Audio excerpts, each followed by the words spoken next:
Buenas tardes, estimada comunidad. Sean bienvenidos a una nueva sesión del Diplomado de Derecho Civil. En esta tarde nos acompaña el doctor Franco Soria, quien es licenciado en Derecho por la Pontificia Universidad Católica del Perú. Cuenta con estudios de maestría de Ciencias Políticas con mención en Gestión Pública en la misma casa de estudios. Cuenta con amplia experiencia en el desarrollo inmobiliario en el ámbito urbano y rural, en procesos de adquisición de tierras para proyectos retail, minero y energéticos, incluyendo asesoría relacionada al diagnóstico técnico y legal de la propiedad, evaluación y negociación en adquisición de predios, saneamiento físico legal y permisología aplicable. Ha desempeñado el cargo de director de gestión del patrimonio estatal de la Superintendencia Nacional de Bienes Estatales y como consultor de COFOPRI. Es docente del curso de Derecho de Propiedad de la Facultad de Derecho de la Universidad Peruana de Ciencias Aplicadas, UPC, y ponente de temas inmobiliarios en distintas entidades del sector público y privado. Estimado doctor, le cedemos el uso de la palabra.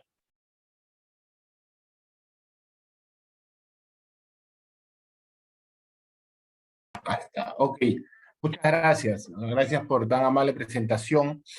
En los próximos 70, 80 minutos vamos a conversar un poco sobre derechos reales y gestión de bienes del Estado, teniendo en cuenta la naturaleza de este seminario. Yo más o menos, mi presentación las voy a compartir con todos ustedes, es más o menos larga. Evidentemente, por una cuestión de limitación de tiempo, voy a tocar los puntos más importantes, pero me interesaba compartir cierta información en el PPT que entiendo que los van a poder facilitar a cada uno de ustedes.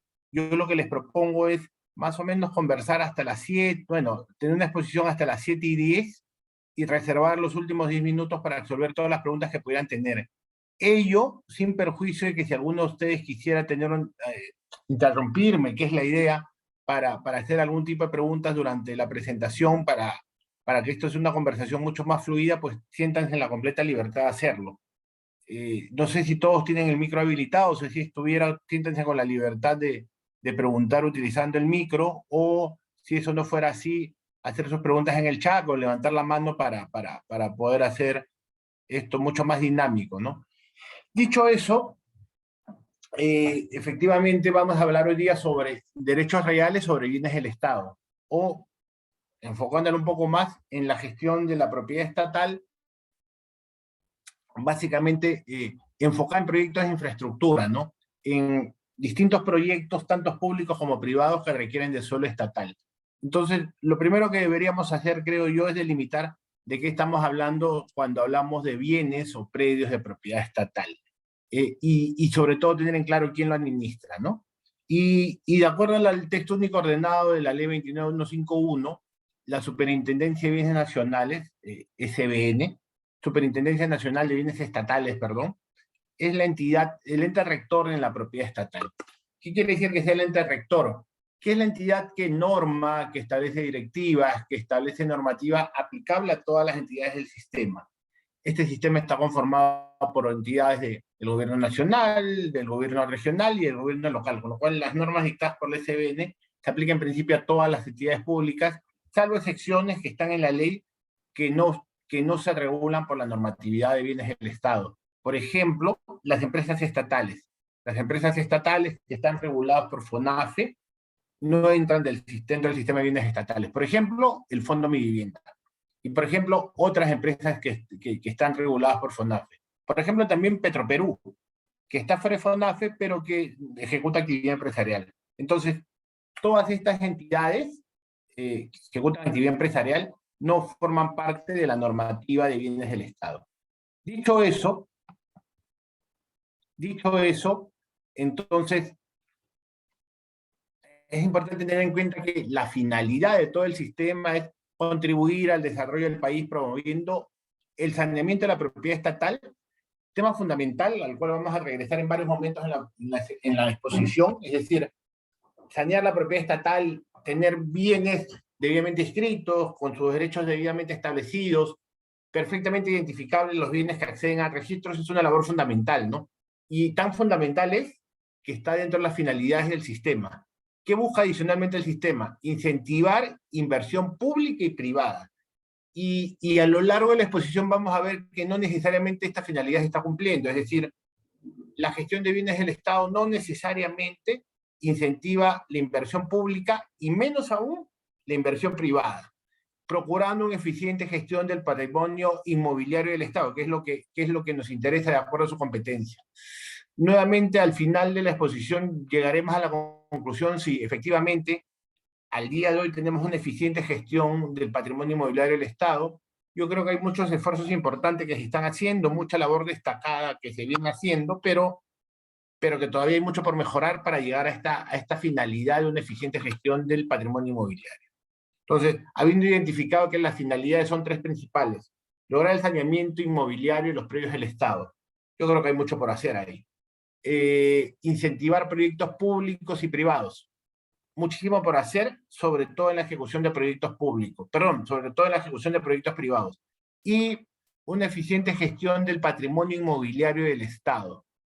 También estamos en deuda en esa finalidad, por la cual las tres finalidades que plantea el sistema son labores pendientes todavía de desarrollar y de hacerse, ¿no? De construir, de mejorar, de establecer ello.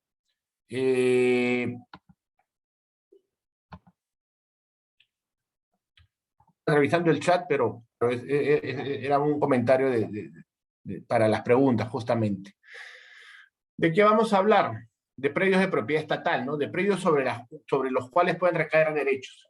Y una primera categorización que quería tener, porque es una categoría relativamente nueva, que no es tan conocida aún, es que, claro, en el 2019, hace 3 años, se dicta el decreto legislativo 1439.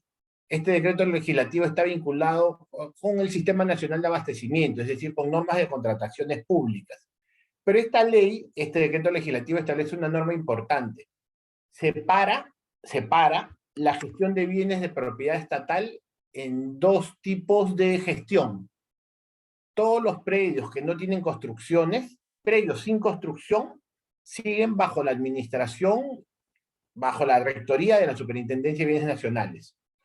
Todos los predios del Estado que tengan construcción, edificios, oficinas, establecimientos con construcción, están bajo la administración de la Dirección General de Abastecimientos del Ministerio de Economía y Finanzas. Entonces, esta norma, Decreto Legislativo 1439, cuyos artículos principales están en la pantalla, establece una dicotomía en lo que respecta a gestión de bienes del Estado. Predios sin construcción, SBN. Predios con construcción, los edificios, el Ministerio de Economía y Finanzas. Y claro, muchos de ustedes dirán, oye Franco, ¿y para qué se hizo esa división? En realidad yo no le encuentro mucho sentido. Yo creo, como idea general, que atomizar mucho más la gestión de bienes del Estado no ayuda a una adecuada administración, sino genera mucha mayor duda, incertidumbre y muchos más actores que hacen más difícil para el particular e incluso para el Estado lograr una adecuada gestión. ¿Por qué se dividió así los bienes del Estado? Quizás alguno de ustedes recordará que hace 4 o 5 años hubo un gran debate en los medios de comunicación, sobre todo porque algunas entidades públicas buscaban alquilar oficinas, por ejemplo, registros públicos, por ejemplo, OCE, por ejemplo, Caliwarma. Algunas entidades estaban buscando alquilar porque les faltaba espacio y alquilaban en ciertas zonas de Lima, por decir Miraflores, Sur. El valor de alquiler de estas oficinas evidentemente no era el más barato porque estaban ubicadas en zonas, digamos, con valores de alquileres altos, y hubo una gran discusión o cuestionamiento en la opinión pública, en medios de prensa, cuestionando esta decisión del Estado de alquilar oficinas en zonas muy caras. Ante esta situación, pues, hubieron muchos funcionarios públicos que salieron a cuestionar esta situación, congresistas, ministros, que dijeron no es posible que el Estado alquile en zonas caras, y como consecuencia de ello se consideró que lo mejor para esto era que el MEF centralice la gestión de las oficinas y que busque uniformizar su otorgamiento, su gestión, hasta uniformizar a largo plazo, claro está, los espacios que cada funcionario público ocupa. Es decir, a largo plazo lo que se buscaba con esta norma es que el MEF establezca criterios para que, en la medida de lo posible, no existan entidades públicas que tengan oficinas muy grandes, muy espaciosas o de muy buena condición y evitar a su vez que existan entidades públicas que no tengan espacio, que sus trabajadores estén hacinados. Es decir, buscaba, en la medida de lo posible, otorgar criterios armoniosos y razonables para que todo el Estado tenga, digamos, oficinas adecuadas. La pandemia cambió todo esto, como ha cambiado gran parte de nuestras vidas, y digamos, ya la mayoría del Estado ya no necesita tanto espacio público, tantas oficinas, porque hacen mucho trabajo a domicilio, como en el sector privado también se viene haciendo, de tal forma que esta discusión sobre el excesivo o el defectuoso uso de espacios públicos de oficina ya no es algo tan apremiante. Lo cierto es que si al día de hoy alguno de ustedes necesita hacer alguna solicitud de acceso a un edificio del Estado, edificio, construcción, local público, el ente rector ya no es la SBN, sino el ente rector es el Ministerio de Economía y Finanzas a través de su Dirección General de Abastecimiento, ¿no? En esa línea, por ejemplo, el reglamento del decreto legislativo 1439, que es la norma que otorga facultades al Ministerio de Economía y Finanzas, establece lo siguiente. Definición de bienes inmuebles. Son aquellas edificaciones bajo administración de las entidades, independientemente del título jurídico en virtud del cual ejercen, incluyendo los terrenos sobre los cuales han sido construidos, destinados al cumplimiento de sus fines, tales como sedes institucionales, archivos, almacenes, depósitos, entre otros, independientemente de su uso.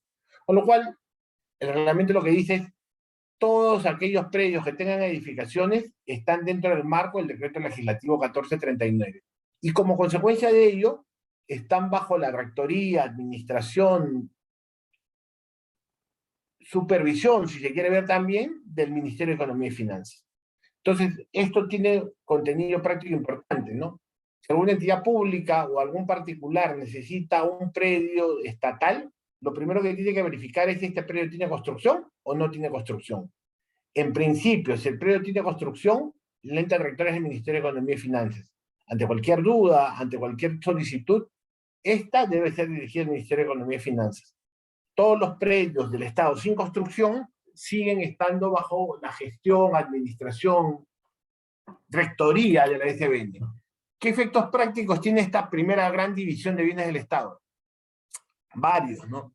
Yo identificaba algunos. En la transferencia de propiedad estatal para proyectos de infraestructura, que están regulados por el decreto legislativo 1192, construcción de carreteras, hospitales, aeropuertos, básicamente lo que está vinculado a normas de expropiación. Transferencia de bienes del Estado para el proceso de reconstrucción con cambios.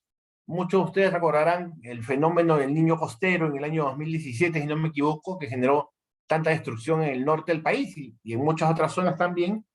Y a partir de esto se creó esta autoridad de reconstrucción con cambios que lo que buscaba era rápidamente reparar todos los daños efectuados por el fenómeno del Niño y planificar estas mejoras para que sean de carácter permanente y que no cada cierto tiempo se destruyen los puentes, carreteras, diques y todo ello. Hemos avanzado muy poco ahí, pero en el caso de transferencia de bienes del Estado para procesos de reconstrucción con cambios, la ley especial que es la 3556 regula ahí. En un primer momento se podría pensar que el Ministerio de Economía y Finanzas era el encargado de aprobar las transferencias de todos los predios que tengan construcciones. Sin embargo, la SBN ha sacado directivas que en ambos casos, decreto legislativo 1192 y reconstrucción con cambios, la entidad encargada de aprobar estas transferencias para la ejecución de los proyectos es la SBN. Hay una serie de actos adicionales que están vinculados a esta categorización, por ejemplo, transferencia de propiedad estatal regulada por la 29151, desafectación de bienes de dominio público, que sigue siendo competencia de la SBN, desalojo extrajudicial de invasiones, hay una ley, la 3230, que facilita mucho la desocupación ante ocupación ilegítima de propiedad estatal, prescripción adquisitiva contra bienes del Estado. Si nos encontramos en alguno de estos supuestos, algo muy recomendable es verificar si el predio tiene o no construcciones para verificar si nuestra solicitud, nuestro pedido se debe dirigir a la SBN o al Ministerio de Economía y Finanzas. Entonces, una primera división de los bienes del Estado sobre los cuales recaen derechos reales es con construcción bajo la tutoría, administración o rectoría del Ministerio de Economía y Finanzas. Sin construcción, siguen teniendo como ente trayectoria las SBN, Superintendencia de Bienes Nacionales. ¿Ok? Una categoría clásica de bienes del Estado que está en todos los tratados de derecho administrativo, en los tratados de derecho constitucional, es la categorización de los bienes del Estado en bienes de dominio público y en bienes de dominio privado. En la legislación peruana, esto está recogido desde nuestra Constitución. Y es así que el artículo 73 de la Constitución vigente establece que los bienes de dominio público son inalienables e imprescriptibles. Es decir, le da la categoría de inalienabilidad, es decir, que no pueden ser vendidos, no pueden ser transferidos como una propiedad privada, y que son imprescriptibles, es decir, contra los bienes de dominio público no cabe la prescripción adquisitiva de dominio. Sobre eso vamos a ahondar un poquito más adelante, pero quedémonos con esta definición constitucional. Bienes de dominio público inalienables no se venden, imprescriptibles no se prescriben. La Constitución también recoge un párrafo adicional y menciona los bienes de uso público. Los bienes de uso público es una categoría de los bienes de dominio público, pueden ser concedidos a particulares, con forma de ley para su aprovechamiento económico. Y normalmente este aprovechamiento económico de los particulares de los bienes de uso público se da a través del sistema de concesiones, como también vamos a ver más adelante. Entonces, ya desde la Constitución se reconoce la existencia de bienes de dominio público y se reconoce así dos de sus características principales. No se les puede vender y no se puede prescribir contra este tipo de bienes. Si vamos a una legislación más infra, el reglamento de la ley 29151, el decreto supremo 008-2021 del Ministerio de Vivienda, establece una extensa definición de bienes de dominio público, ¿no? Y voy a leer parte de la norma, nada más, porque es una norma muy larga, un artículo muy largo. ¿Qué son bienes de dominio público? Aquellos bienes destinados al uso público, y pone como, por ejemplo, plazas, parques, infraestructura vial, carreteros y caminos, aquellos que sirven de soporte a la prestación de cualquier servicio público, como aportes reglamentarios, escuelas, hospitales y otros más. En gran resumen, y la literatura jurídica trató muchísimo este tema, los bienes de dominio público principalmente tienen dos categorías, ¿no? En términos generales, los principales. Son bienes que están destinados al uso público, como indica la norma, los ejemplos clásicos son parques, carreteras, playas. En el caso del Perú, todas las playas, sobre todo los 50 metros adyacentes a la línea de alta marea, son bienes de uso público, es decir, cualquiera lo puede o lo debería usar. En la práctica hay ciertas playas en donde lamentablemente no todos los ciudadanos tienen acceso, pero en la gran mayoría de casos, en el 99%, es siempre una violación o vulneración a la ley de playas. Entonces, ¿cuándo es un bien de uso público? Cuando en teoría y en la práctica cualquier ciudadano, cualquiera de nosotros puede utilizarlo. Un parque, una playa, una carretera. Claro, ¿cuál es la limitación? Cuando ya sea imposible usarlo por un impedimento físico, pues, ¿no? Ya no hay más personas que puedan entrar a esa playa, ya no hay más personas que puedan entrar a ese parque. Pero mientras sea materialmente posible utilizarlo, nadie debería estar impedido de utilizar un bien de uso público. Parque, carreteras, playa, ¿no? Son los ejemplos clásicos. Una carretera siempre, Franco, es un bien de uso público, sí, salvo que se ponga un peaje, pues, ¿no? Cuando se pone un peaje que implica el pago de una determinada cantidad de dinero para usar la carretera, en principio hay un intercambio económico para usar ese bien, y en estricto, rigurosamente, de manera rigurosa, muy rigurosa, el bien en ese momento, o en ese tramo que se tiene que pagar el peaje, dejaría de tener la condición de uso público de manera muy, muy rigurosa. Hay mucha teoría adicional, pero simplemente estoy simplificando la discusión, porque ya cualquier persona no está en capacidad de usarlo, sino solamente lo puede usar aquella persona que va a pagar por el peaje. Entonces, hay mucha discusión adicional, pero en gran discusión, en grandes términos, un bien destinado al uso público implica que cualquiera lo puede usar sin limitaciones, más allá de una cuestión física, ¿no? Que ya no puede ingresar al parque porque estuviera ahí lleno, por ejemplo. Una segunda categoría de bienes de dominio público son los bienes destinados a la prestación de un servicio público, como lo indica la norma. Colegios, cementerios, aeropuertos, locales municipales, ministerios, el Palacio de Gobierno, aquella infraestructura que sirve al Estado para la prestación de servicios públicos son también bienes de dominio público. Y como consecuencia de ello, están vinculados directamente al ejercicio de la función pública, al ejercicio de las potestades administrativas del Estado, ¿no? Entonces, hay otros bienes de dominio público adicionales, como por ejemplo los bienes vinculados a la defensa nacional, los bienes de patrimonio cultural, pero en grandes líneas podemos agrupar a todos en bienes destinados a un uso público o en bienes destinados a la prestación de un servicio público. La norma también establece esto y establece que estos bienes de dominio público tienen tres características principales: inalienables, imprescriptibles e inembargables. ¿Qué quiere decir ello? Que los bienes de dominio público, mientras mantengan su condición de dominio público, no se pueden vender. Pues. El Estado no puede vender bienes de dominio público en tanto y en cuanto mantengan dicha condición. No se pueden prescribir. Si yo pongo una carpa en la Plaza de Armas de Lima y vivo allí hipotéticamente 10 años, yo no voy a poder prescribir la Plaza de Armas de Lima. Si yo invado una parte del Palacio de Gobierno y trato de vivir ahí y nadie se da cuenta, un ejemplo muy extremo, por más de 10 años, aunque en el Perú nunca se sabe, tampoco podré prescribir el Palacio de Gobierno porque es un bien de dominio público destinado a la prestación de un servicio público. Entonces, los bienes de dominio público no se pueden vender, no se pueden prescribir y tampoco se pueden embargar. Es decir, si el Estado tiene una deuda conmigo, porque yo le presté servicio, porque yo trabajé para el Estado y no me pagó, yo podría embargar Palacio de Gobierno y sacarlo a remate público para cubrir esta creencia. Yo no podría embargar un parque, yo no podría embargar parte de la playa para cobrar la deuda que el Estado tiene conmigo. Entonces, los bienes de dominio público tienen tres características sustanciales, y disculpen la reiteración, pero es importante grabárselas, tenerlas muy claras. No se les puede embargar, no se les puede vender y no cabe la prescripción adquisitiva y dominio al respecto de ellas, ¿no? Esas son las tres características fundamentales. Algunos ejemplos: parques, un ejemplo clásico de uso público; local municipal, creo que esta es la foto de la Municipalidad del Cusco, también es un servicio público, ambos bienes de dominio público; bienes reservados a la defensa nacional también son bienes de dominio público; patrimonio cultural, en caso de propiedad del Estado, también son bienes de dominio público, ¿no? Más ejemplos: la playa, la carretera, parques, hospitales, son bienes de dominio público.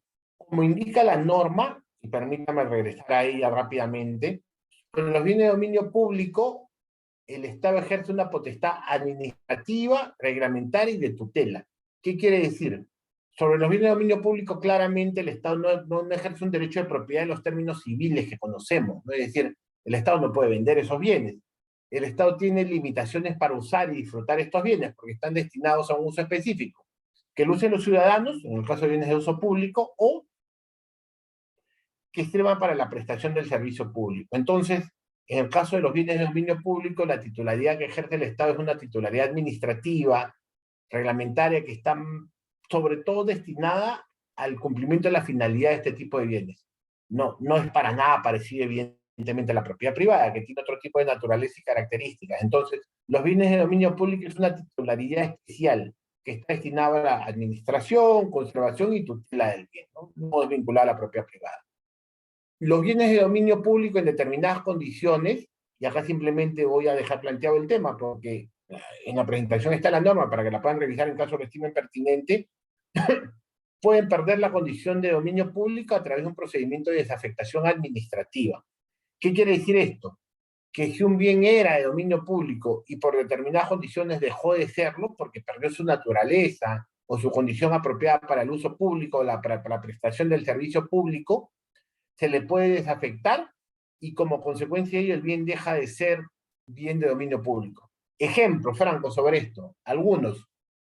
Antiguamente la PCM está ubicada en Miraflores, cerca de la Vía Expresa, donde ahora hay un pequeño centro comercial, no se me dio el nombre exacto de la calle, 28 de julio en Miraflores, ahí está ubicada la PCM, y en algún momento se tomó la decisión que la PCM debía dejar de funcionar allí. Las oficinas públicas se trasladaron a distintos locales del Estado y ese espacio, ese edificio específico, se desafectó administrativamente y se sacó a subasta pública. El antiguo local de la Superintendencia de Bienes Nacionales, que está ubicado en La Molina, pasó lo mismo, es decir, se dejó de prestar el servicio público allí, se desafectó y se subastó. El antiguo local del Ministerio de Educación, que también está en San Borja, lo mismo, se tomó la decisión de dejar ese local, el Ministerio de Educación se trasladó a este nuevo local que está en la avenida Javier Prado, con San Luis, por allí, si no me equivoco, y el antiguo local se desafectó y se subastó, con lo cual, en determinadas condiciones, el bien que está destinado a un dominio público porque está afectado al uso público o a la prestación de un servicio público puede ser desafectado. Por ejemplo, también, la Municipalidad de Lima tiene ordenanzas que regulan el procedimiento para desafectar bienes de dominio público. Y los bienes de dominio público de la Municipalidad de Lima tienen una norma especial, una ordenanza de la Municipalidad de Lima que regula los supuestos de desafectación. Norma especial que regula la Municipalidad de Lima, la norma general es este artículo, el artículo 92 del actual reglamento de bienes del Estado que regula los supuestos de desafectación. Entonces, los bienes de dominio público se pueden desafectar. ¿Qué hace la desafectación? Que el bien deje de ser de dominio público y se convierta en un bien de dominio privado. Los bienes de dominio privado sí se pueden vender. Una gran diferencia entre el dominio público y el dominio privado es que el dominio privado del Estado sí puede ser materia de transferencia de propiedad a particulares inclusive. Entonces es una gran diferencia. Hasta antes del reglamento, del actual reglamento que es del 2021, el Decreto Supremo 008-2021 Vivienda, el Estado tenía para sí mismo una gran limitación para usar los bienes de dominio público, es decir, un bien de dominio público que otra entidad pública quiere destinar parcialmente para algún tipo de actividad, digamos, que genere cierta cantidad de recursos, la norma no lo permitía porque los bienes de dominio público prácticamente eran bienes que están fuera del comercio, es decir, bienes sobre los cuales poca o ninguna actividad se podía hacer. Una de las normas importantes, creo yo, del nuevo reglamento de bienes del Estado es este artículo 90 que sí permite, bajo determinados supuestos, el aprovechamiento de los bienes de dominio público. No solamente a través de concesiones que están en la Constitución. Acuérdense que la Constitución ya permite otorgar bienes de uso público a particulares mediante concesión. Por ejemplo, las carreteras se otorgan en concesión. Pero este artículo 90 permite adicionalmente constituir, aparte de concesiones, usufructos, servidumbre común, arrendamiento, afectación en uso, cesión en uso, comodato, y otros derechos que no implican enajenación, porque obviamente sobre los bienes de dominio público no cabe transferencia de propiedad sobre bienes de dominio público que se encuentran bajo su titularidad. Con lo cual, claro, siempre que no se desnaturalice o obstaculice el normal funcionamiento del uso público del predio o la prestación del servicio público, un bien de dominio público destinado a un uso público, un parque, o un bien de dominio público destinado a la prestación de un servicio público, el local de la Municipalidad de Surco puede también ser otorgado parcialmente en usufructo, en servidumbre, en arrendamiento, siempre y cuando se preserve el servicio público o el uso público. Flexibiliza un poco las normas y la posibilidad de usar un bien específico, que si bien es cierto es de dominio público, pero que también tiene la posibilidad de darle una utilidad y un uso económico que genera recursos. Antes eso no era posible, las normas eran mucho más rigurosas con el cumplimiento del uso público. Ahora yo creo que de manera inteligente se ha flexibilizado ello. Los bienes de uso público también pueden ser dados en usufructo, servidumbre, arrendamiento, bajo ciertas condiciones. Yo creo que esto es muy importante y es por eso que esta norma la incluí en la presentación. ¿Qué son bienes de dominio privado? Todo lo que no sea de dominio público. Es decir, bienes de dominio privado en principio son aquellos bienes que se definen en condición negativa. Todo lo que no es uso público, todo lo que no está afectado a un servicio público, son bienes de dominio privado. ¿Cuáles son las diferencias sustanciales entre el dominio privado y el dominio público? Que los bienes de dominio privado sí se pueden vender, que los bienes de dominio privado sí pueden ser embargados. Es decir, si alguno de ustedes tiene una creencia con el Estado, sí pueden embargar bienes de dominio privado. La teoría y la mayoría de teoría nacional e internacional sobre el tema, literatura sobre el tema, reconocía también que los bienes de dominio privado, sobre los bienes de dominio privado del Estado, cabía la prescripción adquisitiva de dominio. Es decir, se reconocía que así sobre la propiedad privada se podría prescribir, prescripción adquisitiva de dominio, sobre los bienes de dominio privado se reconocía también esa posibilidad, es decir, que un particular podría prescribirle al Estado siempre y cuando cumpla los requisitos para la prescripción. En el caso del Código Civil peruano, es posesión continua, pacífica, pública, como propietario y por más de 10 años. Eso, digamos, era reconocido por la literatura jurídica sobre estos temas, pero sin embargo, hace más o menos, en el 2008, si no me equivoco, se dictó la ley 29618. El 2008, el 2010, perdón, se dictó el 2010, sí, la 29618. Y esta norma tiene como contenido principal que establece que los bienes de dominio privado son imprescriptibles. Es decir, mediante ley se estableció que los bienes de dominio privado también son imprescriptibles, es decir, no cabe la prescripción adquisitiva de dominio. Entonces, al día de hoy, no cabe la prescripción adquisitiva de dominio sobre ningún bien del Estado, ni dominio privado ni dominio público, salvo, por ejemplo, procesos de formalización de COFOPRI o procesos de formalización sobre predios rurales. Luego de eso, esta norma ha prohibido, incluso sobre los bienes de dominio privado, la prescripción adquisitiva de dominio. Sobre los bienes de dominio público, esta prescripción ya estaba dada desde la Constitución. Esta norma, contra esta norma se inició una acción de inconstitucionalidad, ¿no? Porque se discutía si esta norma era constitucional o no, teniendo en cuenta que la Constitución del 93 solamente reconocía la característica de imprescriptibilidad en los bienes de dominio público y no decía nada sobre los bienes de dominio privado.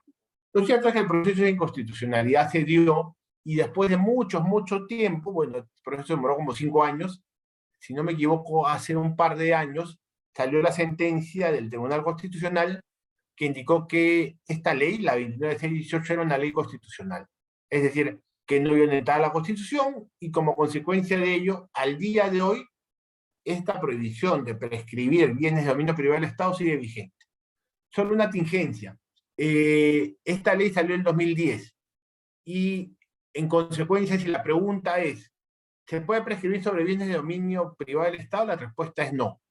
Pero se puede demandar al día de hoy, ojo, 2022, al Estado una demanda de prescripción adquisitiva de dominio. La respuesta es sí, siempre y cuando todos los requisitos para prescribir se hayan cumplido antes de la vigencia de la ley.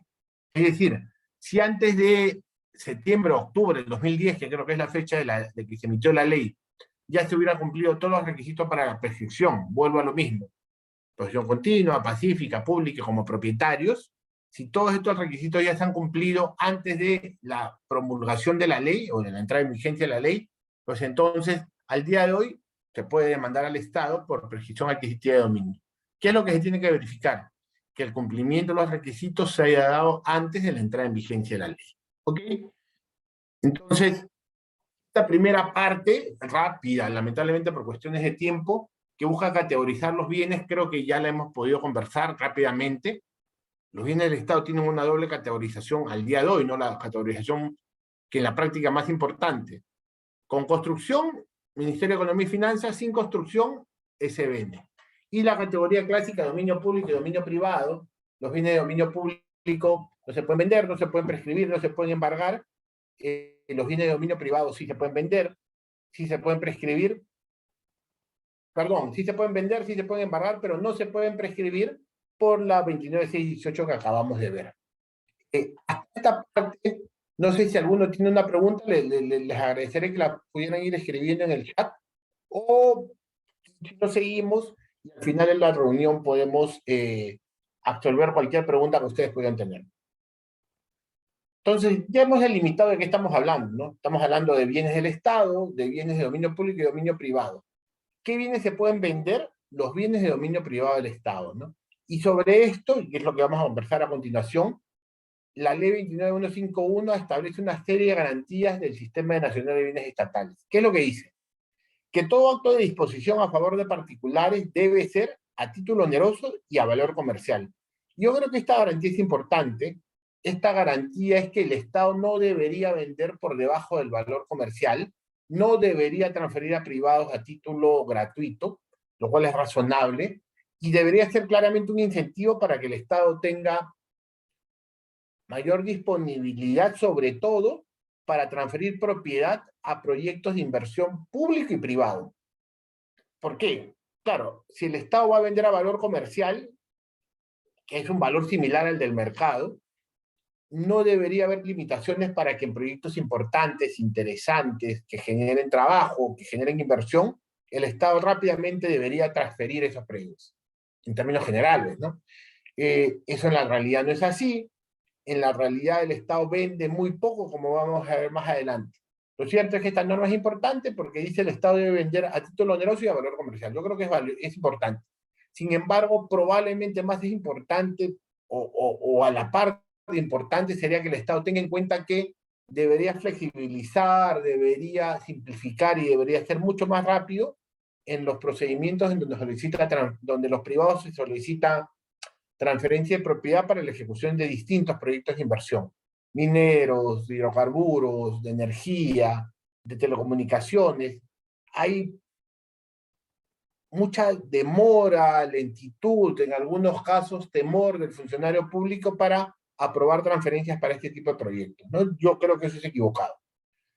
La venta por subasta pública debe ser, digamos, la forma usual en donde el Estado debe vender, es decir, la 29151 dice, el Estado de preferencia debe vender sus bienes, en este caso sus predios, sus inmuebles, vía subasta pública, y de manera excepcional vía venta directa.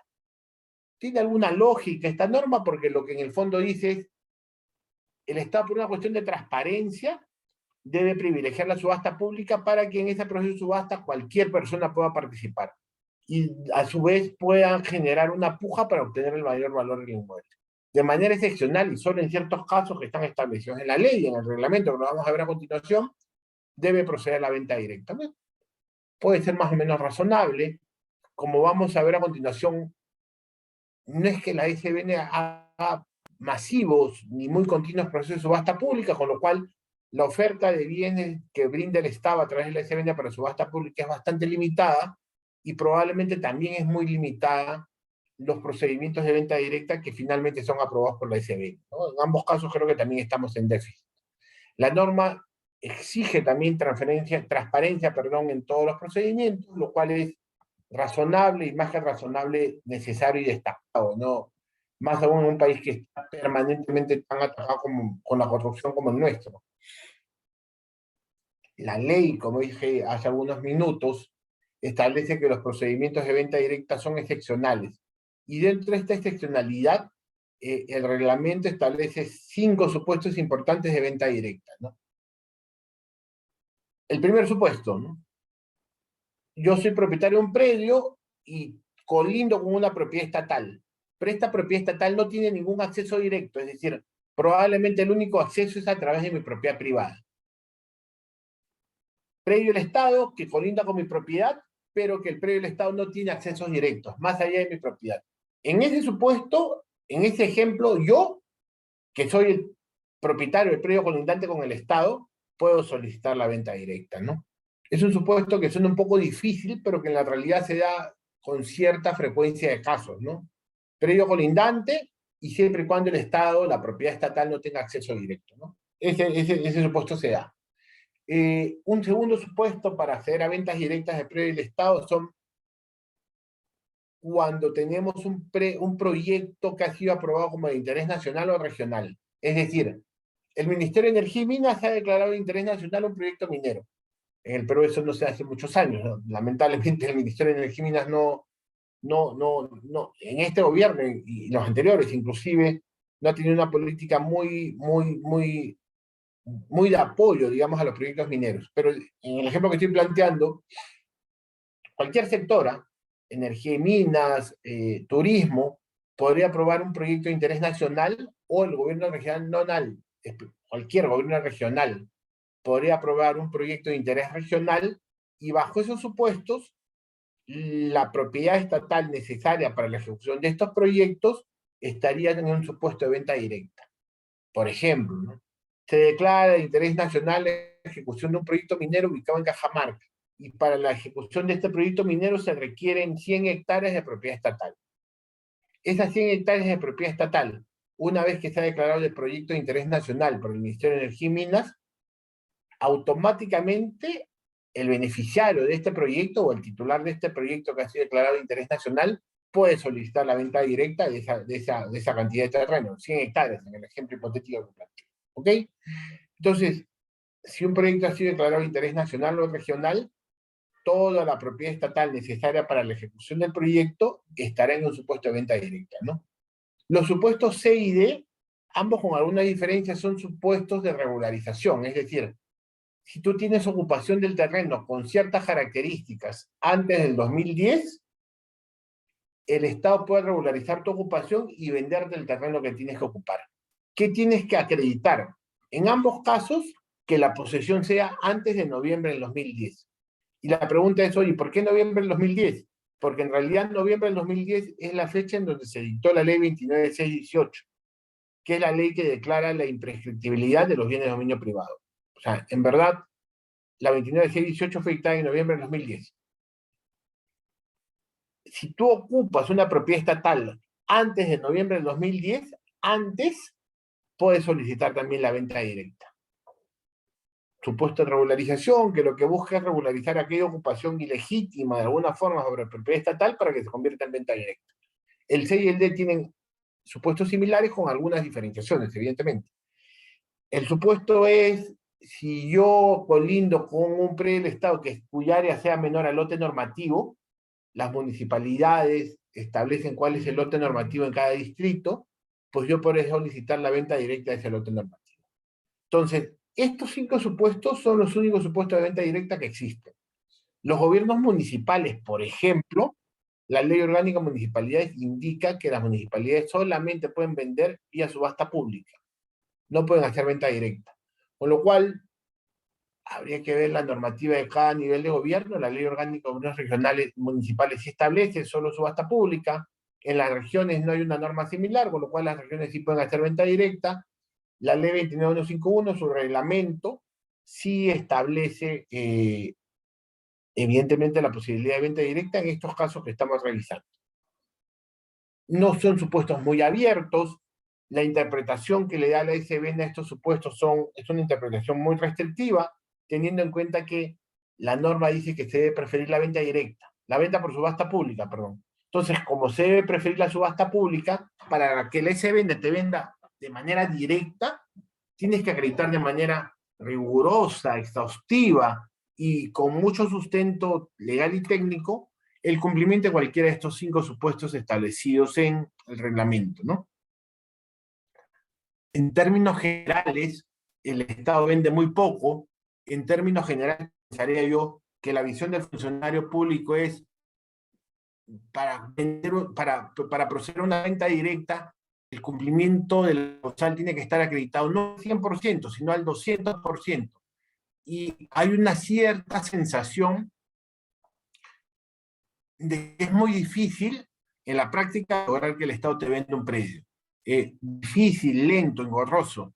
Yo creo que esa visión debe cambiar. Yo creo que el Estado debe ser más flexible y sobre todo priorizar, acelerar, facilitar la venta directa para los distintos proyectos de inversión mineros, eléctricos, de hidrocarburos, de telecomunicaciones que son muy necesarios para cerrar la brecha de infraestructura en el país, ¿no?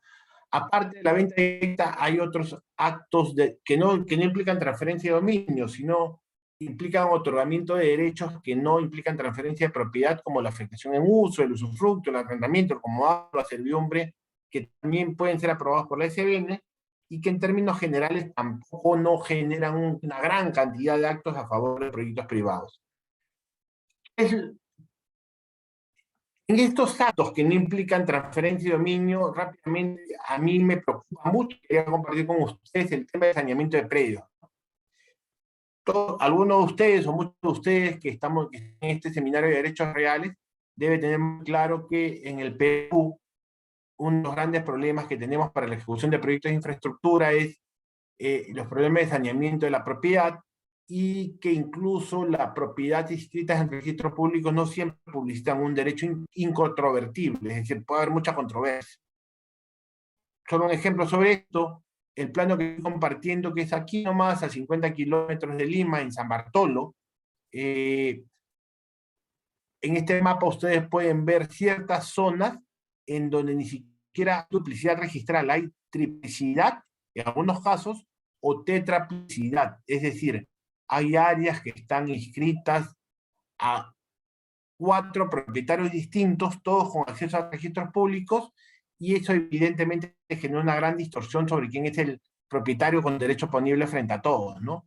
Lotización San Bartolo, que es todo lo rojo, que es una propiedad de la Municipalidad de San Bartolo, el Ministerio de Guerra, que ahora es el Ministerio de Defensa, lo azul, lo medio celeste, la Comunidad Campesina de Cucuya, lo verde, y la Comunidad Campesina de Chilca, lo medio rosadito, ¿no? Hay zonas, y ustedes lo van a poder ver con mucha más claridad cuando les entreguen la presentación, que están inscritos a nombre incluso de los 4 propietarios. Y allí la gran discusión es, oye, si yo quiero hacer un proyecto, ¿con quién tengo que celebrar un contrato, no? Y allí justamente radica gran parte de los problemas de la ejecución de proyectos de infraestructura en el Perú, ante la indefinición de derechos, ante los problemas de saneamiento y ante las duplicidades registrales que contradicen titularidades inscritas, ¿no? Esto es otro ejemplo. No siempre las consultas catastrales nos dan información exacta, con lo cual, y el objetivo de esta reunión era dar ciertos criterios generales de la gran problemática que hay en bienes del Estado. Uno de los grandes problemas es las dificultades de saneamiento que tenemos, es decir, estas dificultades de saneamiento no solo se dan en propiedad estatal, sino también se dan en propiedad privada, pero quizás en la propiedad estatal que administra grandes extensiones de terrenos seriazos en el país, la problemática es un poco más grande, ¿no? Es decir, hay un mayor margen de posibilidades que en terrenos seriazos haya inexactitudes en las inscripciones, nos encontremos con inscripciones sin planos, o nos encontremos con inscripciones sin croquis, o solo con croquis, que no nos permiten determinar con exactitud dónde está en la realidad el terreno que está inscrito en registros públicos, ¿no? Y ese es un gran problema que ni siquiera depende solamente del registro, sino que gran parte de la explicación está en derechos inscritos con mucha antigüedad. El registro de propiedad inmueble en el Perú existe desde el año 1888, es decir, tiene ya casi 135 años de existencia, entonces hay muchos derechos inscritos con más de 10 años de antigüedad y cuya posibilidad de identificar la ubicación y la extensión exacta del predio no siempre es posible o es muy complicado de hacer. Mencioné hace un rato que el Estado tenía la posibilidad de proceder al desalojo de los terrenos que están invadidos con cierta facilidad, entre comillas. Hay una ley que quiero compartir con ustedes, que es la ley 3230, en donde se establece la posibilidad de que el Estado, con acompañamiento de la Policía Nacional del Perú, y cuando se acredite de manera exhaustiva que hay una ocupación ilegítima de mala fe sobre la propiedad del Estado, el procurador público del SBN o miembros de la Procuraduría Pública puedan desalojar en los hechos, de manera fáctica, sin recurrir al Poder Judicial, estos terrenos que se encuentran invadidos.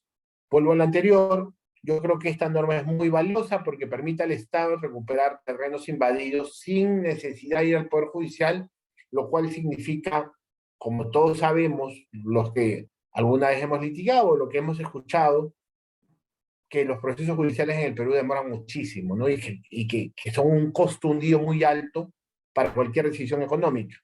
Este cuadro busca identificar la cantidad de terrenos que el Estado ha podido recuperar hasta el año 2019. Y bueno, claro, entre el 2014 al 2019, desde que entró en vigencia la ley, se ha logrado recuperar 1.333 hectáreas, perdón. Y uno dice, oye, ¿qué significa estas 1.333 hectáreas? Más o menos todos los distritos de Miraflores, todo el distrito de Miraflores y todo el distrito de Barranco Sur, juntos. Ambos es todo lo que se ha recuperado de terrenos invadidos entre el 2014 y el 2019. Si uno quiere hacer una visualización mayor, el distrito de San Juan del Lurigancho, por ejemplo, mide 13.000 hectáreas. Entonces, lo que se ha recuperado de terrenos invadidos entre estos años es la 10ª parte del distrito de San Juan del Lurigancho. O, si lo quieren ver de otra forma, todo Miraflores y todo Barranco, ¿no? Entonces, esta norma creo que sí ha tenido un efecto importante, ha permitido al Estado recuperar una gran cantidad de terrenos que, si se hubiera tenido que ir a un proceso judicial, pues probablemente al día de hoy ninguno de estos terrenos pudiera haber sido recuperado, ¿no? Hay una serie de normas adicionales lamentablemente por una cuestión de tiempo y efectos de poder optimizar las preguntas que ustedes puedan tener, la dejo en la presentación y si tienen alguna duda, pues yo encantado de poder resolverla. Quiero aprovechar los últimos minutos de esta presentación para hablar de estos proyectos de infraestructura que normalmente están vinculados a normas de expropiación, al decreto legislativo 1192. El decreto legislativo 1192, si alguno de ustedes ha tenido cercanía con él o lo ha podido leer o eventualmente participar en algún procedimiento vinculado a la norma, lo que busca es lograr el saneamiento de todas las propiedades que están involucradas en un proyecto de infraestructura. Imaginemos una construcción de una carretera de 50 kilómetros lineales, y en esos 50 kilómetros lineales y 20 metros de ancho, hay muchas propiedades que están involucradas. Algunas propiedades privadas que se van a tener que negociar o expropiar. Si el propietario accede a la negociación, se acabó el tema. Si no accede a la negociación, tiene que haber una ley de expropiación que autorice a ejecutar la expropiación. Si es propiedad pública, la norma establece que el Estado está obligado a transferir de manera gratuita estos terrenos necesarios para estos proyectos de infraestructura. ¿Qué busca la ejecución de estos proyectos? Pues evidentemente dotar a todos de adecuados servicios públicos, carreteras, hospitales, colegios, telecomunicación, todo lo que fuera necesario para tener servicios públicos de calidad. Históricamente en el Perú, lamentablemente siempre hemos tenido malos servicios públicos, ¿no? Y de acuerdo a ciertas estimaciones hechas por AFIN, Asociación de Fomento de la Infraestructura en el Perú, para el 2025, proyectándonos hasta el 2025, deberíamos invertir más o menos en infraestructura 170.000 millones de dólares, ¿no? 170.000 millones de dólares para tener infraestructura adecuada. Y claro, a mí siempre me gusta comparar un poco los números. 170.000 millones de dólares significan casi 3 veces el presupuesto total del país en el año 2021. En el año 2021 el presupuesto del país fue 180.000 millones de soles. Entonces, tendremos que destinar 3 años el 100% del presupuesto, por lo menos, para cerrar la brecha de infraestructura, ¿no? Claramente eso es imposible porque hay muchas urgencias y necesidades que el Estado debe cubrir, pero solamente para tratar de plantear una visualización del problema, tendríamos que invertir 3 o incluso 4 años completos del presupuesto para tener adecuada infraestructura en transporte, energía, telecomunicaciones, salud, agua, infraestructura hidráulica y educación. Es decir, estamos muy retrasados en esto. ¿Qué tiene que ver la propiedad estatal con todo este tema, Franco, que habla de infraestructura? Que para la ejecución de estos proyectos de infraestructura muchas veces se requiere de predios de propiedad estatal, ¿no? Y la norma justamente lo que establece, por ejemplo, para la construcción del Jorge Chávez, Villas Nuevas de Lima, Línea Amarilla, ampliación de la Vía Expresa Sur, ampliación del Metropolitano en Comas y Caraballo, que se viene ejecutando, o para la línea 2 del metro, se va a ejecutar en la mayoría de casos sobre propiedad del Estado, no sobre propiedad pública. La norma establece en el artículo 41 del decreto legislativo 1192 que el Estado está obligado a transferir de manera gratuita la entidad que corresponda a el beneficiario de la expropiación, Ministerio de Transportes y Comunicaciones, si es una carretera, Ministerio de Educación, si es un colegio, se le debe transferir la propiedad de este predio estatal para la construcción de este proyecto. ¿Quién aprueba esta transferencia? La SBN, ¿no? Y como indiqué hace un rato, ya la directiva indica que la SBN aprueba la transferencia para estos proyectos en todos los casos, es decir, si estamos hablando de un predio sin construcción o si también estamos hablando de un predio con construcción. En ambos casos, la SBN es la entidad titular de la aprobación del proyecto. Para todos los proyectos de infraestructura, la norma aplicable es el decreto legislativo 1192. Para ciertos proyectos de infraestructura que están vinculados a los proyectos de la Autoridad de Reconstrucción con Cambios, como conversamos hace unos minutos, recuerden que la Autoridad de Reconstrucción con Cambios es esta autoridad que va a ejecutar los proyectos de infraestructura que se necesitan como consecuencia del fenómeno del Niño Costero en 2017. Estas normas para los proyectos de Autoridad de Reconstrucción con Cambios son más beneficiosas, es decir, buscan la ejecución mucho más rápido, buscan priorizar este tipo de proyectos. Ejemplo, ¿no? Acá he tratado de hacer un cuadrito que busca identificar los plazos de ambos tipos de procedimientos. Si uno va a cualquier procedimiento del decreto 1192, imaginemos una carretera en Lima, que no tiene nada que ver con reconstrucción con cambios. La SBN tiene para calificar el expediente y emitir la resolución 45 días hábiles. Un proyecto de reconstrucción con cambios solo tiene 7 días hábiles para aprobar el expediente y aprobarlo, para calificar el expediente y aprobarlo. Para subsanar observaciones, se tienen 10 días hábiles. En reconstrucción con cambios, solo 5 días hábiles, es decir, la mitad. Si una entidad estatal transfiere un predio que lo tiene ocupado, evidentemente tiene que desocuparlo para ejecutarse el proyecto de infraestructura, carretera, hospital o lo que fuera. De acuerdo a la norma del 1192, tiene 30 días para la desocupación. La norma de reconstrucción con cambios es mucho más acotada, mucho más corta. Solamente da un plazo de 10 días. Y en términos generales, algo que sí ha venido funcionando en el SBN es el otorgamiento de derechos para proyectos de reconstrucción con cambios, porque claro, la norma es muy agresiva, otorga plazos cortos, en el fondo manifiesta la decisión del Estado de que este tipo de proyectos se tienen que aprobar y se tienen que atender con mucha prioridad, con mucha urgencia, con mucha premura. Y algo que yo sí puedo dar fe, porque he participado en algunos de estos proyectos, en términos generales la SBN sí atiende con prontitud esto. Y lo que uno piensa es, oye, es buenísimo que en reconstrucción con cambios tenga una atención prioritaria por la SBN, pero sin embargo sería bueno también que proyectos privados, mineros, hidrocarburos, electricidad, también tengan un poquito de prioridad para que sus ventas directas no demoren 3 años, sino también demoren plazos cortos que permitan la ejecución del proyecto con más rapidez, ¿no? Creo que todos podemos estar de acuerdo que es muy bueno que los proyectos de reconstrucción con cambios se prioricen, pero también podríamos pensar que esta rapidez en la atención también podría trasladarse a otro tipo de procedimientos, no solo a la reconstrucción con cambios. Entonces, ¿por qué no se prioriza también en otros proyectos, incluidos proyectos de privados? Esa es una pregunta que está abierta y es una, creo yo, necesidad que la SBN debería replantear, ¿no? Lo mismo, ¿no? O sea, diferencias en los requisitos en procedimientos de transferencia del Estado para proyectos de infraestructura regulados por el decreto legislativo 1192 y para estos mismos proyectos de infraestructura, pero regulados por la 30556, que es la norma de la Autoridad de Reconstrucción con Cambios. Los requisitos para la reconstrucción con cambios, digamos, son un poco más cortos, un poco más flexibles, ¿no? Y eso está bien. Simplemente lo que yo planteo es, sería bueno, sería ideal también que esa flexibilidad para el otorgamiento de requisitos también se pudiera dar para otro tipo de proyectos, ¿no? Y claro, ya para ir terminando la presentación y ojalá pudiera haber muchas preguntas sobre ella, hay distintos proyectos, ¿no? El Perú es un país que tiene mucho recurso mineral, no tenemos mucho hidrocarburo, es decir, no tenemos mucho petróleo que ahora con esta lamentable guerra entre Rusia y Ucrania, el precio del barril se ha elevado muchísimo, no tenemos mucho petróleo, sí tenemos mucho mineral y sí tenemos mucho potencial para proyectos de energía renovable, por ejemplo, energía solar y energía eólica. Sin embargo, las normas para acceder al suelo para este tipo de proyectos no son tan facilitadoras, ¿no? Por ejemplo, ¿no? Antes, la Ley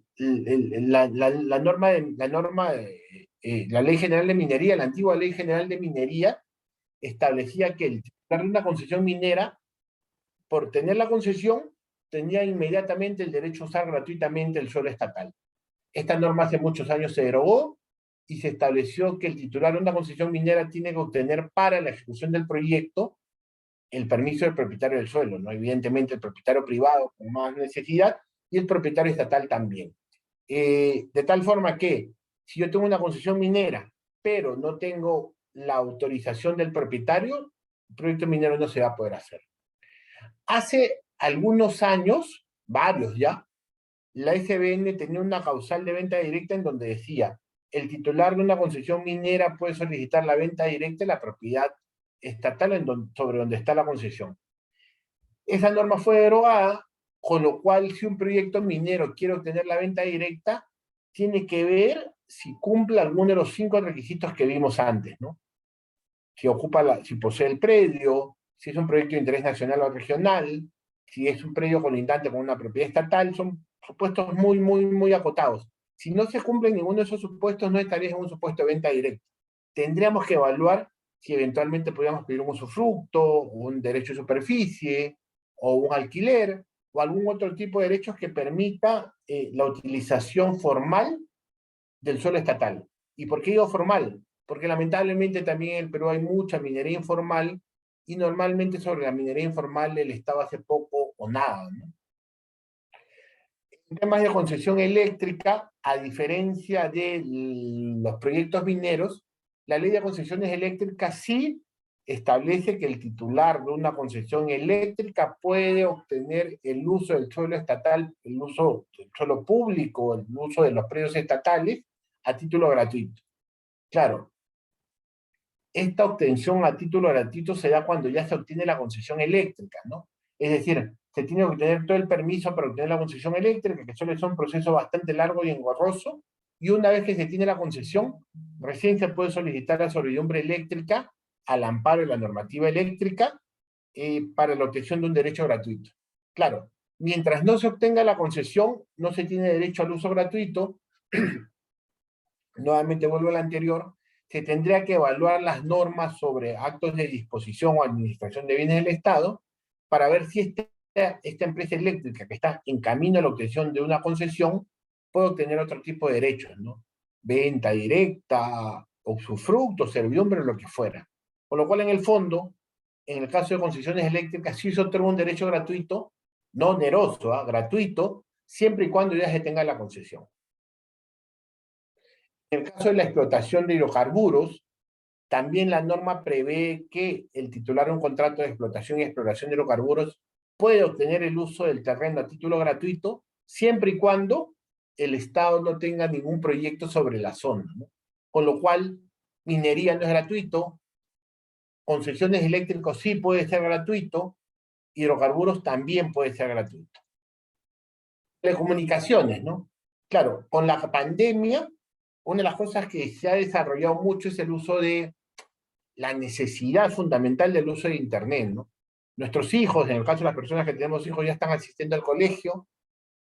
En algunos colegios ya la asistencia es todos los días, y en otros colegios todavía es un híbrido, es decir, van 3 días a la semana y 2 se siguen conectando por Internet. El año pasado, nada más, el 2021, todo el colegio fue por Internet, es decir, a distancia, y las clases universitarias también, con lo cual es necesario contar con buena señal de Internet. En zonas alejadas del país no hay señal de Internet, pues. Y uno de los grandes problemas es que los niños no han tenido clases o han tenido un nivel educativo paupérrimo porque no se podían conectar porque no tenían señal de Internet. Entonces, es fundamental, pues, mejorar nuestro sistema de telecomunicaciones. Y para eso, una de las cosas fundamentales es tener más antenas repetidoras que permitan, antenas y otra infraestructura de telecomunicaciones que permitan que la señal de Internet pueda ir a todas zonas, sobre todo a las zonas más alejadas, ¿no? A zonas rurales y alejadas. En el caso de telecomunicaciones, también la norma establece que, esto es la ley 29022, que el uso de áreas y bienes de dominio público, a partir de la entrada en vigencia del presente régimen, el uso de dominio público incluye suelo, subsuelo y áreas de caminos públicos, calles y plazas por parte de los operadores de servicios públicos de telecomunicaciones para el despliegue, mejora y el mantenimiento de la infraestructura instalada por instalarse es a título gratuito. Entonces, infraestructura de telecomunicaciones puede ser o debe ser otorgada sobre suelo público a título gratuito. Y claro, una de las cosas que en la realidad pasa es que los municipios, por ejemplo, no permiten en algunos casos la instalación de uso público porque los vecinos no están de acuerdo, porque la municipalidad quiere cobrar por el uso del espacio público, y lo que dice claramente la ley es que el uso del espacio público tiene que ser gratuito. Y es más, que para los permisos sectoriales, regionales o municipales, o cualquier permiso administrativo en general que se requiera para la instalación de esta infraestructura de telecomunicaciones, el procedimiento debe estar sujeto a un procedimiento de aprobación automática. Es decir, se presenta la solicitud y sellada ya se tiene por aprobada. Es decir, uso gratuito del sueldo, aprobación automática de los permisos. Claramente la norma lo que busca es facilitar la instalación y desarrollo de infraestructura de telecomunicaciones sobre el suelo público. La realidad no ha sido tan beneficiosa como lo que busca plantear la norma. Hay muchos municipios que impiden la instalación de infraestructura de telecomunicaciones en su espacio distrital. Claramente estamos en eso un gran problema. Comparado a otros países, nuestra velocidad de Internet y el acceso a Internet en zonas rurales es paupérrimo, y uno de los grandes problemas justamente es este, que no se facilite el acceso a infraestructura de telecomunicaciones en suelo público, y que en algunos casos también, que es un problema transversal, que ya lo habíamos mencionado al inicio, mucho suelo público no está saneado de tal forma que no se puede saber con exactitud si el suelo es público o privado, ¿no? El reglamento de la ley 29022, que también establece, que regula el tema de la infraestructura en telecomunicaciones, ahonda en lo que estoy planteando: uso gratuito del suelo público y silencio administrativo positivo en determinados procedimientos. Acuérdense que la ley hablaba más que de silencio administrativo positivo, incluso de aprobación automática. Entonces, procedimiento muy flexible, pues, ¿no? Gratis, el suelo estatal, y aprobación automática, y en ciertos casos silencio administrativo positivo en el otorgamiento de permiso. Procedimiento muy flexible. ¿Por qué? Porque claramente necesitamos mejorar nuestra infraestructura de telecomunicaciones, ¿no? Y el Estado debe ayudar en esto. No siempre se da, hay mucho por mejorar en esto. Lo cierto es que en el caso de telecomunicaciones, energía, hidrocarburos, el uso del suelo estatal normalmente es gratuito. Proyectos mineros, no hay una norma que otorgue gratuidad, se tiene que acceder bajo las normas de la 29251 al acceso al suelo estatal. La venta directa, como hemos visto, es un procedimiento que en la práctica es engorroso y que los supuestos son muy, muy taxativos. De tal forma que en términos generales, la norma claramente no facilita el acceso del suelo estatal, por lo menos vía venta directa, para proyectos privados. Y claro, la pregunta es, ¿y por qué no se facilita más si el Estado va a vender a valor comercial, ¿no? Y esa es la gran pregunta que siempre trasciende, es decir, ¿por qué el Estado no facilita el acceso a suelo estatal para ejecución de proyectos que van a generar puestos de trabajo, impuestos, economía a escala en la zona? Y esa es la gran pregunta, la gran decisión política que este gobierno, e incluso gobiernos anteriores, no han tenido la decisión de ayudar, de facilitar el acceso del suelo estatal para proyectos. Claro, ¿qué se puede decir? Oye, proyectos que garanticen un nivel de inversión por encima de X cantidad de millones, se le debe facilitar su acceso a la venta.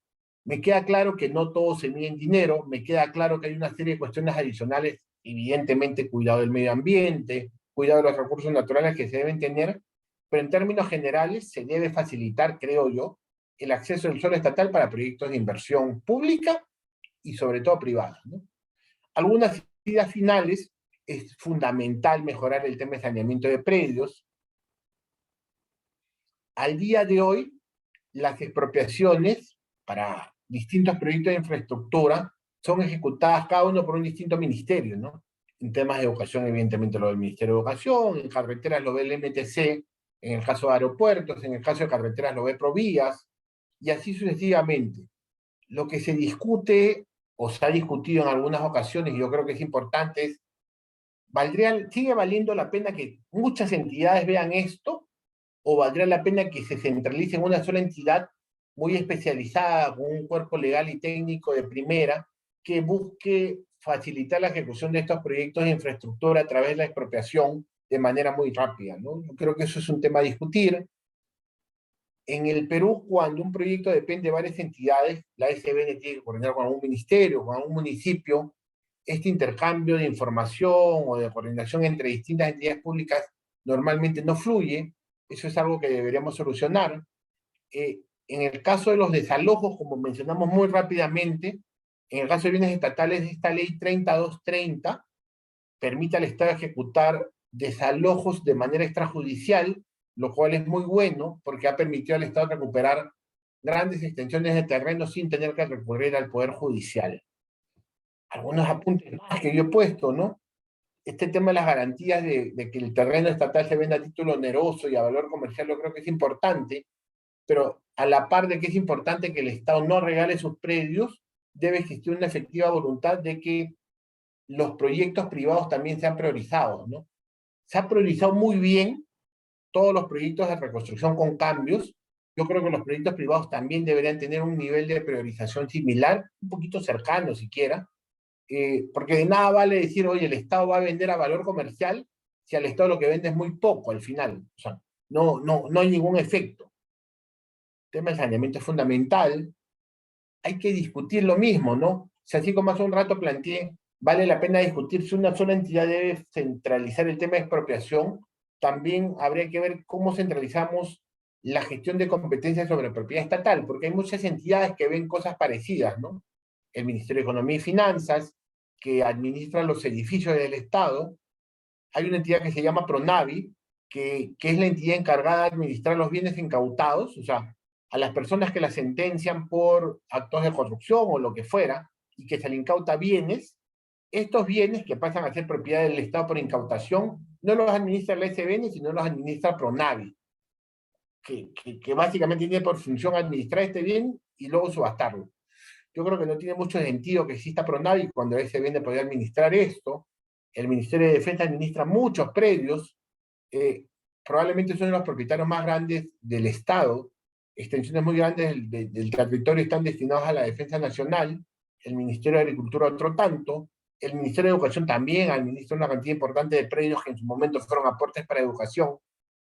Valdrá la pena discutir si vale la pena tener tanta dispersión de entidad o el gobierno nacional debería tener una sola gran entidad que administre toda la propiedad, ¿no?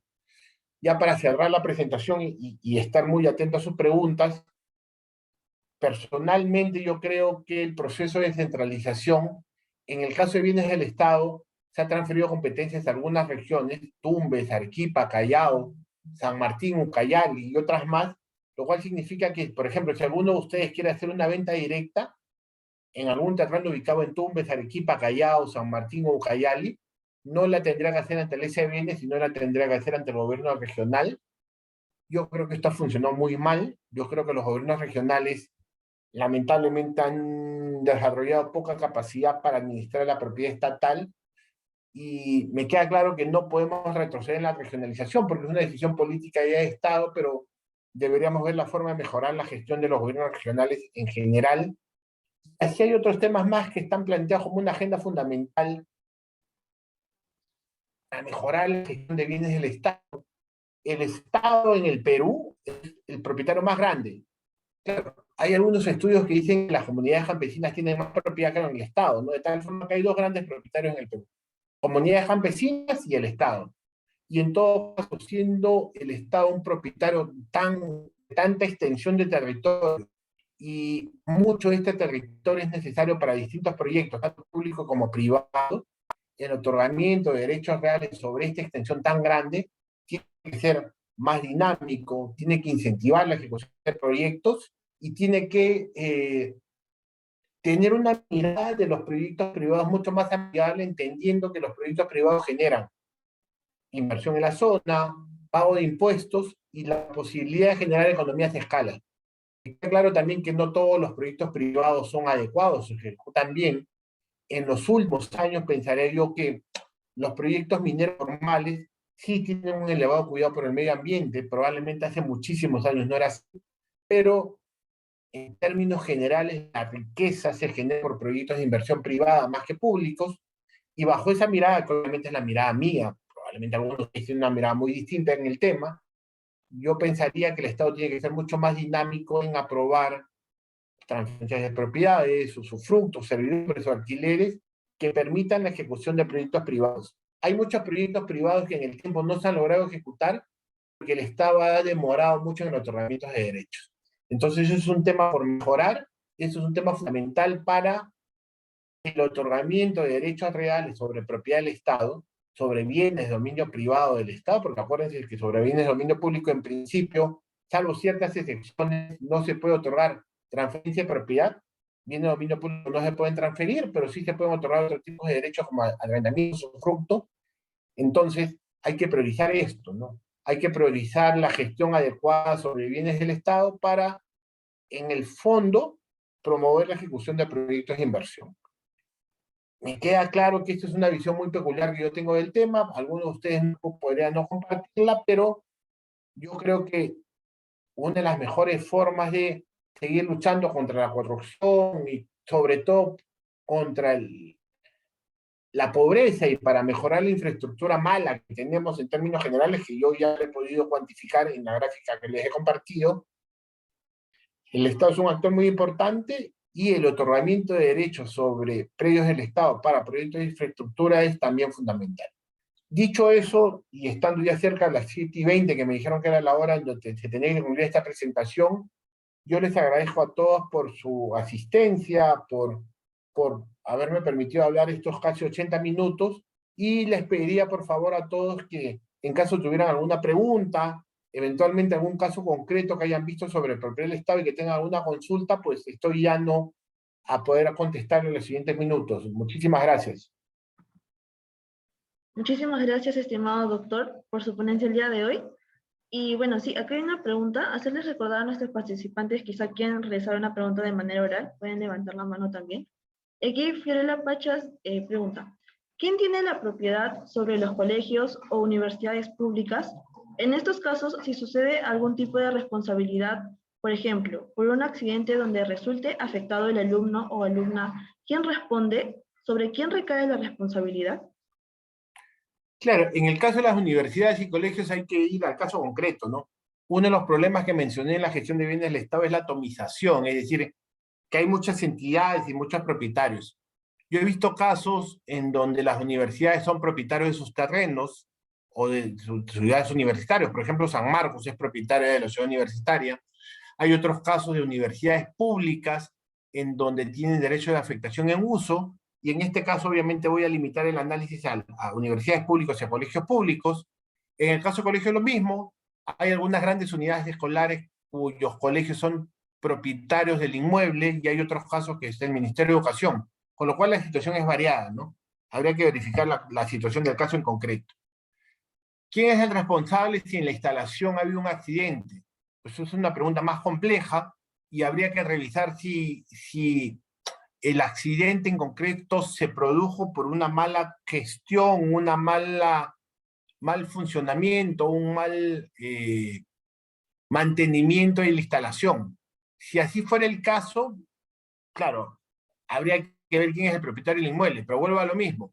Aquí, más allá de quién es el propietario, el análisis prioritario es ver cuál es el hecho que genera el daño, si hay nexo de causalidad y si se puede atribuir la responsabilidad al propietario del bien, ¿no? Como idea general, si yo soy propietario de una casa y la casa se demuele o la casa se derrumba por un mal mantenimiento, yo como propietario de la casa soy responsable por el daño que la casa ha generado. Esa es la idea general. Luego hay que ver el caso concreto para ver si efectivamente el daño se ha generado por una falta de mantenimiento del propietario, ¿no? Muchas gracias, doctor, por su respuesta. Bueno, aquí hay otras preguntas que me han hecho llegar. La segunda dice, doctor, por ejemplo, las zonas altas de San Juan del Lurigancho, donde hay asentamientos que fueron invasiones, ¿qué tipo de bien del Estado es? ¿Las personas que invaden pueden ser desalojadas?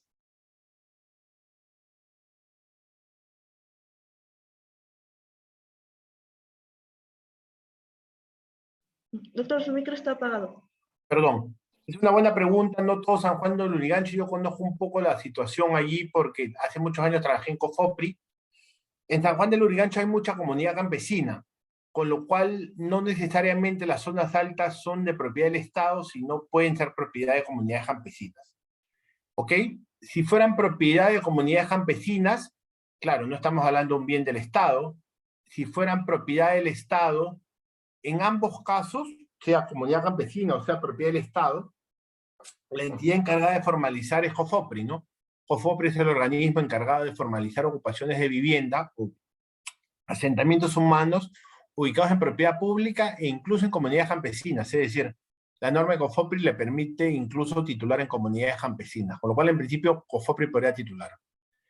Si no se está en su puesto de formalización por COFOPRI, y hasta donde recuerdo, la última norma que amplió el plazo de COFOPRI permitía titular hasta el 2014, creo, hasta el 2015, que es un plazo bastante largo.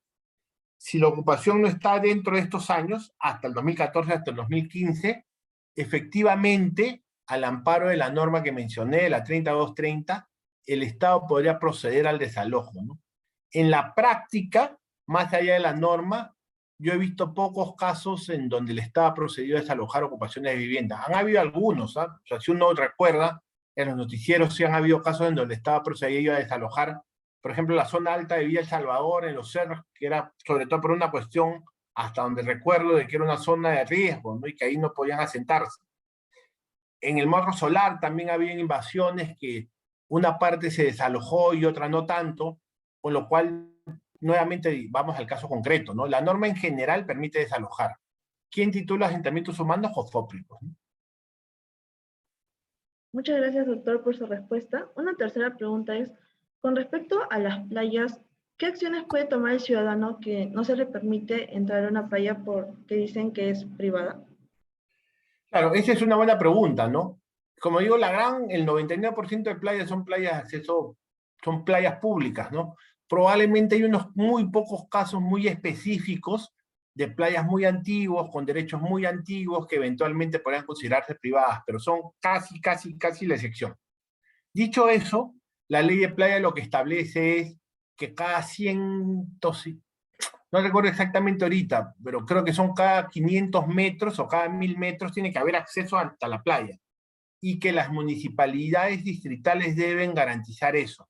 Con lo cual, en todos los distritos, cada 500 metros, por lo menos, si no mal recuerdo, tiene que haber un acceso que permita un ingreso de vehículos hasta una zona muy cercana a la playa. La mayoría de playas permite su acceso, hay algunas playas que, qué sé yo, están encerradas en una condición geográfica de difícil acceso, pero ese es un caso muy concreto, pero si la pregunta es, si hay una playa en donde yo puedo acceder y hay un guachimán, un vigilante, perdón, que me dice, oye, no puedes ingresar porque tú no vives por acá, pues en principio lo tendrá que denunciar ante la policía o ante la municipalidad, ¿no? Porque, vuelvo a lo mismo, las playas son de acceso público y es claramente un bien de uso público. Y eso está en la ley de playas, se me dio el número, ahorita no lo tengo en la cabeza, pero si a uno de ustedes le interesa, me escribe un correo y le comparto la ley de playas, o simplemente googleen ley de playas, su reglamento, y ahí estoy todo lo que estoy conversando, ¿no? Todas las playas deben tener acceso vehicular cada 500 metros que permita ya un acceso muy cercano a la playa y luego de allí debe haber un acceso por lo menos peatonal. Muchas gracias, doctor, por su respuesta. Y bueno, una última pregunta dice, ¿qué características del bien ofertado por el Estado debe tener en cuenta el posible comprador para adquirirlo? Que allí ya depende de la necesidad que cada quien tenga, ¿no? O sea, ¿qué características generales debe uno siempre verificar? Y normalmente cuando la SBN o cuando el Estado, sobre todo la SBN subasta, esto ya lo han hecho, ¿no? Es decir, el predio tiene que estar saneado, ¿no? Es decir, tiene que estar escrito en una partida registral.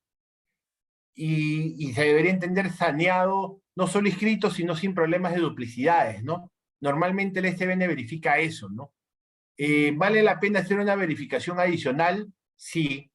¿Qué tan exhaustivo debe ser esa verificación? Depende, pues, ¿no? Porque depende, si vas a hacer una inversión muy grande de dinero, pues evidentemente debe ser mucho más riguroso, ¿no? Si tu inversión de dinero no es tan grande, probablemente no vas a poder ser tan riguroso porque tu costo de contratar una asesoría legal quizás sea muy alto frente al precio que vas a pagar por el bien.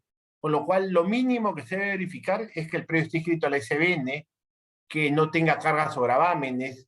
También se debería verificar cuál es su situación posesora, es decir, si el terreno está invadido por un tercero, se debe verificar los accesos, es decir, si hay una pista, una vía, una carretera que me permita llegar al bien, dónde está ubicado, ¿no? Hay condiciones mínimas que por lógica cualquiera debe verificar antes de adquirir un bien, no solo el Estado, sino también si yo compro un bien de un propietario particular, ¿no? ¿Qué es lo fundamental? La inscripción y quién lo posee, es decir, quién está ocupando el bien, porque puede ser que yo compre una casa a Juan Pérez, pero esa casa está ocupada por un tercero, y puede ser que ese tercero me demande por prescripción, ¿no? Entonces debo verificar tanto registros como posesión, eso es fundamental. Muchas gracias, doctor. Gracias por haber aclarado las dudas propuestas y gracias de parte de todo el equipo de Biloya por acompañarnos en esta tarde y esperamos contar con usted en una siguiente oportunidad. No, nada, gracias a todos ustedes, espero que algo, siquiera un poquito lo que le he dicho pueda serle útil a todas las personas que me han escuchado, con eso yo me sentiría muy conforme. Y nada, estoy a disposición de ustedes. Gracias, Bill Lawyer, por la invitación. Y si alguna de las personas que me ha escuchado tiene alguna pregunta, pues por favor me la hacen llegar y en la medida de lo posible voy a tratar de ayudarlos. Muchísimas gracias. Muchas gracias, doctor. Y bueno, sí, si algún participante tuviera alguna pregunta, nos la haría llegar y se la haremos llegar con mucho gusto al doctor. Y gracias a todos nuestros participantes por acompañarnos en esta tarde. Nos reencontramos el miércoles 30 de marzo a las 6 de la tarde. Buenas noches. Buenas Gracias, noches, gracias. doctor. Cuídense mucho. Hasta luego. Gracias. Hasta luego.